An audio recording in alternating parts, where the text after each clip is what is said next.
Good day, everyone. Dr. David Phelps here with the Freedom Founders podcast. And I'm really going to enjoy, I think, with you, a conversation with somebody who's been very, very valuable as a cohort, as a mentor, as somebody that I have learned so much from over many, many years. And that is my good friend, Scott Manning. Scott, so good to see you today. Well, Dr. David Phelps, it is certainly my pleasure. I think I'm on the most listened to, maybe most watched podcast ever. And if it isn't, it should be. So thank you for including me in the Freedom Founders ecosystem here. Well, my privilege, only most watched because I get great people like you, because they certainly don't want to watch me. So you add color to this, and we're gonna have a lot of color today because I'm being very very frank about this. You may not be able to see us, you may be listening to us, but you ought to tune in and take a look, because Scott always looks top shelf, and I told him that already. So he always comes prepared. That's the way I've always known Scott. And just to give a little background to our listeners, I'll say first and foremost, Scott's not a dentist, but that's actually a good thing, because I've learned so much from other people like Scott outside of my field of dentistry. People know that I believe that your network is your net worth, and I love to bring people from outside areas of experience and really mindfulness, because that's what sewed into me over my many years of living and wanting to lead myself, but also lead other people. Scott and I met through another community of really high thought leaders in business and marketing, and I've just watched him be the leader he is in many different aspects. Scott's going to give you a little bit of his backstory as to why he's here. He definitely has a definitive connection to dentistry, although, as I said, he doesn't practice the art of dentistry, but he certainly knows a lot about what we do as practitioners, and certainly about creating freedom, which is what we're all about. So, Scott, with that, why don't you just again, let's go back to your backstory a little bit, because I think it's always relevant to hear, where you came from and really what became your connection to dentistry. Other than, I know you have a full set of teeth. I do see that. Yeah, well, I'm very grateful to a doctor. That's a whole nother story. And I worked with dentists for more than a decade before one of them had, the whats to tell me that I probably should look the part. So, not every dentist practices what they preach either, or to preach is what they practice, I would say. True. So, anyways, well, I don't know about you, but the doctor Phelps, I always call him doctor. He says David's fine. But, I don't know about you, but you're not coming to him to learn about dentistry either. Because if you're really smart, you're coming to Dr. Phelps to learn about a whole lot of other things that we might say are a lot more valuable. So, I'm not a doctor. You are a doctor. So why do you need a doctor? So what I am is, I like to say, the doctor of the business. But, my backstory is, we'll keep it as concise as we can. I came from the middle of nowhere, Indiana. Actually, if you know Larry Bird, which we love Larry Bird, we might say there's a different gender Larry Bird these days. It's called Caitlin Clark. So that's Iowa, not Indiana.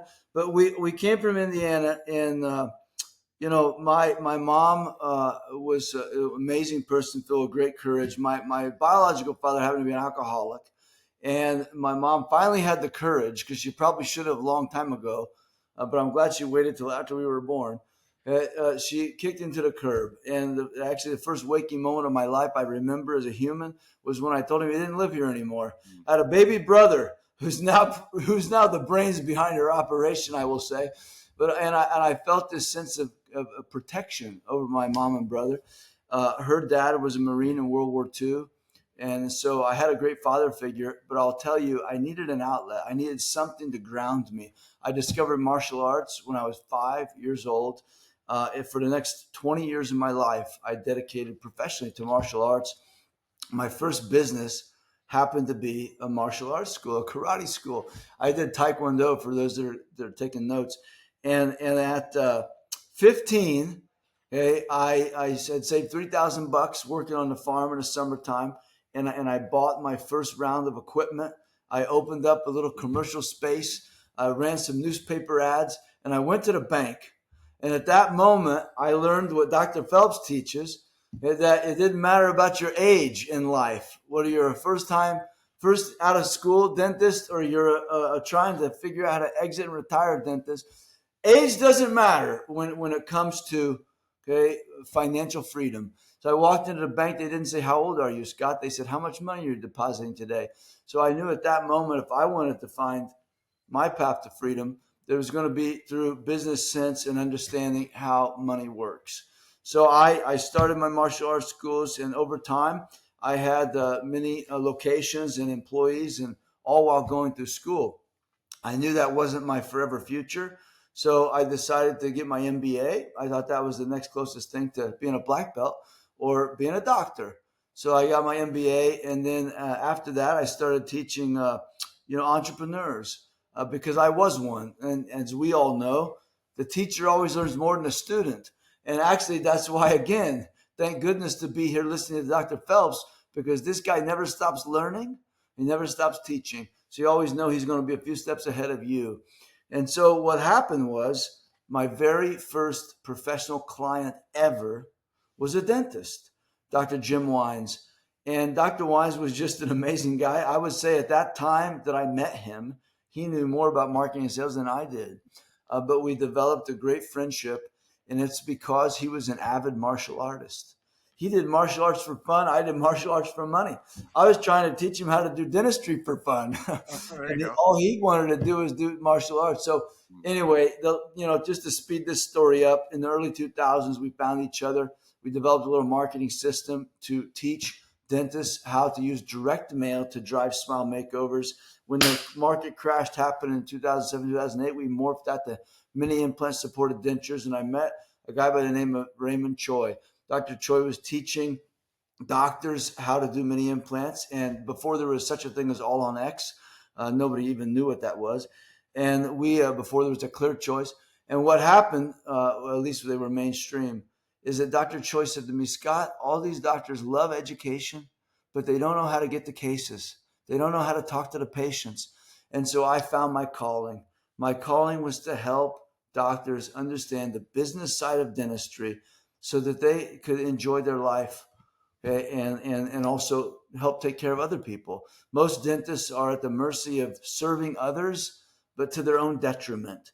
And one day, traveling the country with Dr. Choi, I overheard a dentist say, I can't wait till life after dentistry. And at that time, I don't know if Freedom Founders was born. Thank goodness it was, because you now give doctors a literal life, okay, after dentistry. But I decided that they also needed a life along the way. So I wrote the book called The Dental Practice Shift, about basically how to take back control of your business, not be the slave to it, be the master over it, and allow it to give you independence without having to wait decades down the road for that someday. And my 100% mission is to help doctors to enjoy their everyday. And that's really why Dental Success Today was founded. Well, there's so many nuggets in your backstory, and I think we both share the idea, Scott, that in society or in a niche profession like dentistry, there's typically always rules of the road or rules to quote success. However, that industry or society defines success, and you and I would both call those self-limiting beliefs that someone else has created. Somebody else has created an agenda that they believe is true. Maybe it worked for them, or maybe it worked at a certain point. But you and I think the people that ascribe to us and to whom we ascribe to are people that are more contrarian. Not that we're disrespectful of anybody, but you said it to me many times, and I really believe this and took it to heart, is question everything. Question everybody and everything with respect. With respect. I love to take on. I don't mean to take on. Sounds like martial arts here, but to take on. But to get into some good conversations where iron sharpens iron, right? You can have different opinions, but that's where I think we need to surround ourselves, and that's what you've done so well, is to take, as you said, hardworking, very skilled, very highly educated, technical people. I've been one. I sort of still am one, although you're right. You wouldn't want me touching your mouth today because I have a little out of skill set. But understanding that mindset about it's about our technical skills, and that's important to a point. But there's so many limiting beliefs that we buy into, and nobody's fault. It's just how it is. I think extracting those out and replacing those with the possibilities, the abundance. We both talk about freedom, and as you said, why not freedom along the way, the journey, not just after, but along the way. So you talk about a lifestyle schedule. Can you open that up a little bit, because most docs, and I was one, I got to do more. I got to do it faster, more faster, right? Get faster. Nothing wrong with getting faster, but it is more and being on the roller skates and, the typical PPO dentist who is feeling like their margins are squeezed down and now I got to make it up in volume. I mean, we know how that goes. Well, Dr. Phelps, thank you for saying all that. And I think this is something that, I mean, we align in every way, I would say. I think my daily life is probably breaking through limiting beliefs in doctors' minds and building a better business. Yours is building a better life and breaking free of their minds when it comes to financial freedom, among many things. So a lifestyle schedule is built upon the idea, and I shouldn't say idea, fact, that in dentistry there is limiting capacity. There is limited capacity of time, most of all. There's limited capacity of space, unless we want to take on more debt. Okay, there's limited capacity, therefore, of patient appointments or team or chairs. And so if you look at a business and say limited capacity, and the only way to grow is volume, you're going to get at best incremental growth. And because of time, you run out of capacity to add volume to.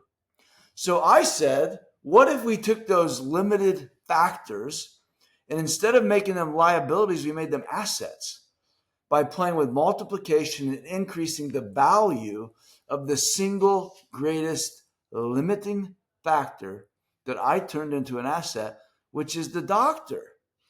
So is the doctor the limitation or is the greatest leverage point? And so I said, start first with, and I hear you have a new book. I'm not going to say the title because I don't want to steal your thunder. But I said, more is not better. What, more hours? More patience? Well, no, more team? That sounds crazy. The only thing people want more of is they want more time freedom and they want more profitability. So if we say time and prosperity, then we have to create a lifestyle schedule. So I said, first, let's put the life parameters in place. And the doctors that I love are the ones that want more life outside the practice than life inside the practice. And once we write the universe and we align those things, well, now all the other decisions fall into place. Let's say, for example, the industry says more patients means you're doing better. They say, well, not really. How about more dentistry? That doesn't have to mean more patients. Okay. How about more hours? Well, no, because if the profit is the same, I'd rather have less hours. And actually, as you know, because you're the master of the financial, matrix here, is that when we have supply and demand in our favor, there's no limit to price. So then we say, well, actually, we don't need insurance. If we had limited supply and we have unlimited demand, well, then we would remove all the things that are holding us back from living the practice exactly, practicing exactly the way we want. And that's what I call dentistry on your own terms. Okay, you can have private practice in style. Yes. Instead of try to be more like other people. So dentistry, and I have to say this, I love the industry, but it wants to level the playing field by making everyone the same, right. Everyone a commodity, everyone a cookie cutter. And what you said, we are the contrarians. We want the outliers. We want the weirdos. We want the renegades. We want the people who have heart and soul and spirit. And I just call them entrepreneurial dentists. I want to keep the independent private practice. Why would we have private practice and want to remove the independence? That seems nuts. So true, Scott. And I think that feeds right into another topic which has been really brought to the forefront, particularly in the last 5 or 6 years, and that is the consolidation in dentistry. And I know really for both veteran dentists who have been in career for some time and younger dentists who are coming out of school and looking at the playing field, if you will. What does this look like today? And there's a lot of, I think, frustration, desperation, just a lot of negativity because the consolidation, which we're talking about, private equity backed, the DSOs, dental service organizations, which have been kind of gobbling up a lot of practices, and there's been big push for those who think that going with another company that's going to give them some equity multiple on the front end and then take care of all their administration problems so they can just do the dentistry is the answer. And I'm not saying that there are not reasons to look at a particular exit with that kind of a format. We're not, but it's case dependent. And I know that we and I are both proponents, as you said, the independent dentist. I think overall, in general, consolidation, which is what we're seeing in a lot of industries, is not necessarily a good thing. It takes away, it takes away the entrepreneurial spirit that this country was built on, and that is having fragmented, smaller businesses that provide services that essentially have to compete in capitalism, which means you've got to provide better services with a better value, and that's exactly what you teach to your doctors. It's the value proposition. It's not being commoditized by how cheap you can offer someone to come in and have an exam and x-rays or something, that the typical thing that people do. Speak a little bit, if you would, about how you maybe counsel or look at the spectrum of the private equity backed DSO, kind of the rage that we've seen for the last half a dozen years. Well, listen, I am the champion of the private practice, so I will give you an extremely biased answer. Okay. But that's what we're here for. I said, I get paid to have an opinion. That's right. So if you don't like it, go somewhere else. But here, here's what I would say, Dr. Phelps. You have so many, every saying you have, I write down, but your network is your net worth. So let me tell you about consolidated dentistry. Let me tell you about private equity. Okay. Here's the deal. For any doctor on planet Earth, when you first chose to become a dentist, for you, was it all about the money? Because I can think of a hell of a lot easier ways to make money. Okay? It was about the people. And so if you make it only about the dollars and cents and statistics, you lose the essence of what it really is. Just like Dr. Phelps says, you can have all the net worth in the world, but really the network is actual wealth. I like to say time, health, family, relationships, all that. So imagine this, all the money in the world, no time to enjoy it. All the time in the world, no money as a resource for it. You have to find the sweet spot. So for me, private equity really, and look, I know people who do it. I support people in joining DSOs if that's the best thing for their life. But I have seen independently more spreadsheets than probably just about anybody other than a buyer. And I can tell you that all the math is the same. You sell the thing out in 5 years. If you would have kept it, my practices, the profitability that we have, it would equal the same dollars you'd get from the DSO. So I prioritize independence, autonomy, lifestyle, true freedom over any of that. And most of all, I prioritize the people. So what I would say is you got to find your sweet spot, okay? The DSOs, the consolidation, the corporations, they're managing percentages, not people. And so if we want to be in the people business, then probably there's a better path. Now, for some people, there's a time when it's right. But I will say, Dr. Phelps, it's just like you help people to find their passive income, to be able to enjoy their life without having to delay their dreams. And for me in dentistry, it's the same thing. If you find a sweet spot, bigger is not necessarily better. Mm-hmm. Okay? More is not necessarily more profitable. And so you find the sweet spot of where life and dentistry give you everything you wanted. That's the place where you just should enjoy it. Absolutely. Absolutely. Let's talk a little bit about profitability, because that's what everybody wants. And that's why sometimes some of our esteemed colleagues kind of get sucked into these other bright, shiny objects or trends that they think that's going to be the answer. Profitability are based on principles, and these principles are available to any business, not just dentistry. But most of my audience are certainly entrepreneurs. A lot of them are dentists. What would be some key pillars to profitability that you would expound upon, Scott, to any business owner? But again, you can make it about dentistry as well. Sure. Well, listen, thanks for saying that. And, we can swap out teeth and mouth and smiles and insert anything else. And right, all the principles are the same. So I would say the big nuance is a business where the owner is still the doer, right? There now you have some variables. Whereas if an owner has other, producers, providers, salespeople, whatever, like if they have different leverage, then we might look at things. But it all comes back down to the focus on the highest value, okay, of any company's abilities. So 80-20 rule. If we want to talk dentistry just for a moment, well, we talk about complete health. So either you get people healthy a tooth at a time or a mouth at a time. It takes generally the same team, the same chairs, maybe a little bit more of the doctor's time, but cumulatively far less time, and you get to play with multiplication. So for any business, when it comes to profitability, I say look for ways to play multiplication, look for ways to create leverage, look for ways to align yourself to the highest value top 20%. Another aspect inside of any business is looking at the most valuable customer base. In dentistry, we call them patients, but in any business, okay, do not just try to find the highest value customer, because oftentimes they're smart enough to have gone somewhere else before you. Instead, be a high value customer creator.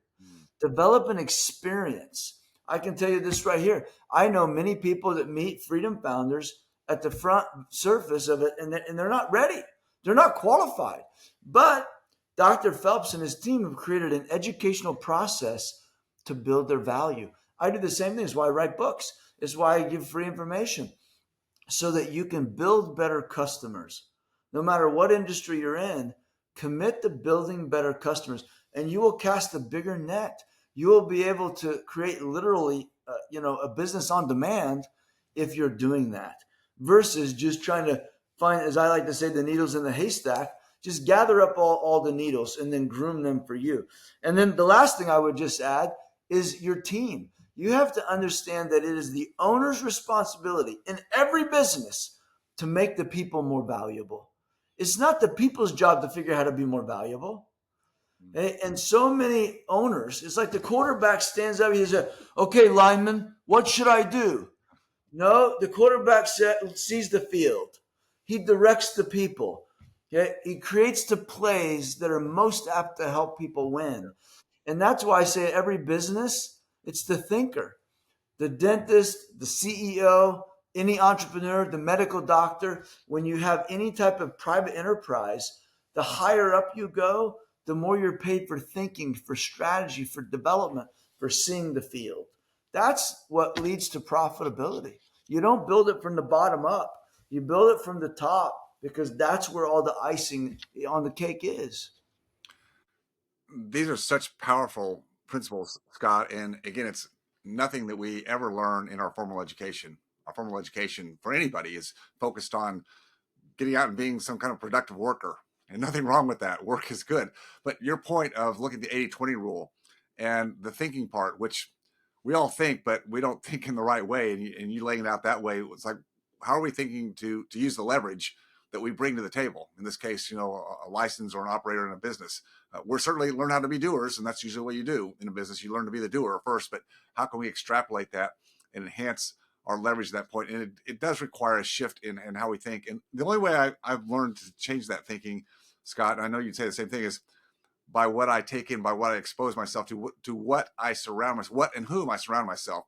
That's been the key for me, because it's a little bit scary to go out and be that renegade, that contrarian, right? It's scary to do that because we find safety in numbers. And when we follow the lead of kind of the herd, it's like, well, at least I'm doing what everybody else is doing, so I can't really be at fault here. Problem is, that's going to give you average or mediocre, which is not really the life that any of us want to have. So we have to be able to veer, but doing that with a cohort, a group of people that are also on the same path. They're thinking the same way, probably have the same kind of fear and questions, and sometimes tend to want to fall back because there's always the naysayers out there. Other people would say, what are you thinking about? What are you doing? And we have to be comfortable within our own skin to say, you know what, I'm going to forge my own path. I'm not going to try to do it alone. I'm going to find other people who've already been down that path. Where can I find them? Whatever I'm trying to seek. And that's exactly what you've done, and done it to the greatest heights. We were fortunate. We oftentimes share members and clients that are seeking, the freedom in their current practice life, and also looking beyond that. And it's just, I hear the stories all the time, because we have your members who have successfully gone through your program and then come to see how they can navigate, the future with some of the capital that they've worked so hard for. So it's so much about the mindset. And I know you've got a lot to say about that, but add some additional, because I think this is an important part that many people miss. It's like, just give me the nugget, give me that bright shiny object, give me that tactic that's going to move the needle. It's like, no. Tactics come last. It's what starts up here, philosophically, conceptually, and that's mindset. Yeah. Well, listen, I admire so much what you have built and what Freedom Founders stands for, and actually, it's very similar to me in all things in life. If we look outwardly, everybody's got an agenda. Yeah. Everybody is selling you their thing, and I mean, I could give lots of examples, but whatever somebody else is selling, and rightfully so, they should. They think that's the solution you need. But when you look internally, when you reflect inward, and you understand that you got all the power inside of you, everything you need. And when you meet with Dr. Phelps and Freedom Founders, you're looking at all assets and available resources that you already have, and how to repurpose those or reallocate them. So with me, it's exactly the same. We say, look at your life, look at your practice, look at everything you have, and then let's cut away the clutter. Let's get rid of everything, that old saying that doesn't bring you joy. Well, it's kind of true. It's kind of true. Because if you're not looking forward to your daily life, nobody else around you is going to. But you have to protect yourself and not look outwardly for validation, but inwardly. And that, when you speak about go back to network is your net worth. So everyone around you is going to want to pull you down. It's just the truth, because we may be comfortable being uncomfortable, but everybody else, it's the opposite. And so when they think you're striving for something greater, when you have unfinished business, when you have pent up ambitions, people are going to try to hold you back from pursuing those. And unless you find a group to participate in, and you find a network that can elevate you and can reinforce, and maybe has already done it before, then you are always going to be beneath your potential. You'll always have a fire burning inside of you that you haven't fueled. And I tell every person I ever meet, Dr. Phelps, really my number one objective in life, is to make sure that you never settle. Yes. For less than you deserve, for less than you're capable of. And, I know we both like quotes, but I love the Maya Angelou quote. It says, you only live once, but boy, if you do it right, once is enough. And Yes. it's our responsibility to be future focused and to keep, living forward. Yeah, that's well said, Scott. Well, we both like to provide information, good information, and you've written a whole slew of books. We're both going to share a book resource, I think, which is good for us to do. The book that you have to offer is The Private Practice Dentist, and that book is available to anybody who would like to have a copy by going to pridepowerprosperity.com. That's pridepowerprosperity.com, and you can request a book from Scott's team. We'll put that in the show notes as well. A question that often comes up, and it kind of leads to one of the books that we published recently on our side, Scott. The question is, a lot of doctors ask, how much is enough? Well, how much is enough for what specifically? Well, it could be how much is enough just to take some more time off from your practice, to be able to maybe live a more life while you're in the practice, or maybe it's after your practice when you are actually finished with active income. How much is enough to be able to make these decisions? So that is the title of the book that we can make available if people would like it. It is called How Much Is Enough, and it's just basically a lot of the principles that I learned myself when I had to make those decisions back in the day, leaving my practice when my daughter was sick. And that book is available at howmuchisenoughbook.com. How much is a book? How much is a book? How much is enough book.com, if I can spit the words out there at one time. So we want to make those available to people. If you'd like a copy of either or both of those books, you know where to get those. Scott, let's finish out with this. We've worked together for quite some time, and we have that overlap in many clients. You've been to our member events before, which I always appreciate you coming, and just, your presence there alone has been terrific. From your perspective, what problems do you believe that we do often solve for some of your clients? Well, yeah, first of all, thank you. Everybody, for heaven's sake, get both books, but certainly get How Much Is Enough, because that's on everyone's mind. Well, I'll tell you the answer, really, Dr. Phelps, is exactly this. I see what Freedom Founders does is it gives people the proper preparation, okay, to achieve complete and total peace of mind about their future. And when they do that, they then have the liberty to live life, okay, without fear, without worry, with complete and total joy. And I think that that is how much is enough is the ultimate mindset that people have.